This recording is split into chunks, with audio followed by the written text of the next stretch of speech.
বর্বরোচিত হামলার শিকার হয়েছিলাম। আমার নাকে ফ্র্যাকচার হয়েছে।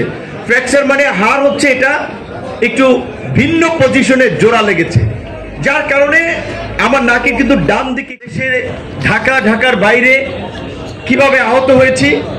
কিন্তু আমি শক্তি এবং সাহস পেয়েছি আমাদের সেই সমস্ত সহকর্মীদের মাধ্যমে, যারা আহত নিগৃহীত হয়েও যারা হাল ছাড়ে নাই, এবং হাল ছাড়ে নাই বিধেয় আপনারা দেখেছেন যেখানে রাজনৈতিকভাবে আন্দোলন সংগ্রাম কার্যত পর্যদস্ত হয়েছে, কোণঠাসা হয়েছে, সেখানে ছাত্র আন্দোলনের মধ্য দিয়েই আমরা সেই গণ অভ্যুত্থানের প্রেক্ষাপটের দিকে দেশকে নিয়ে গেছি, দেশের মানুষকে নিয়ে গেছি। আজকের এই প্রতিষ্ঠা বার্ষিকীতে অবশ্যই আমরা কৃতজ্ঞ চিত্তে স্মরণ করি ৭১-এর মুক্তিযুদ্ধ থেকে ২৪-এর গণ অভ্যুত্থানের শহীদ এবং বাংলাদেশের সকল গণতান্ত্রিক আন্দোলন সংগ্রামের শহীদদেরকে।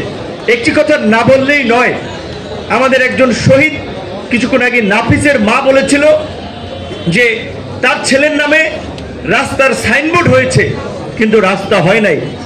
এটা কিন্তু এই দেশের একটা বাস্তবতা।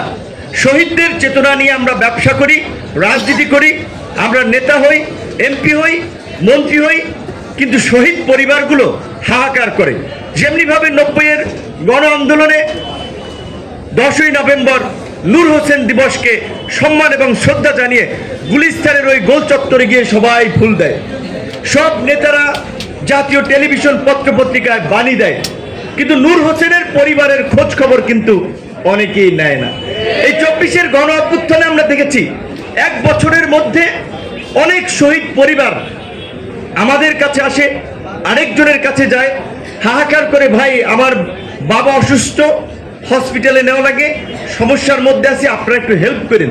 কিন্তু এই পরিবারগুলোর তো এই হাহাকার করার কথা ছিল না। এবং আরেকটি কথা আমার অভিজ্ঞতা থেকে আমি আপনাদেরকে বলতে চাই, ২৯শে অগস্ট যে বর্বরোচিত হামলার শিকার হয়েছিলাম, আমার নাকে ফ্র্যাকচার হয়েছে।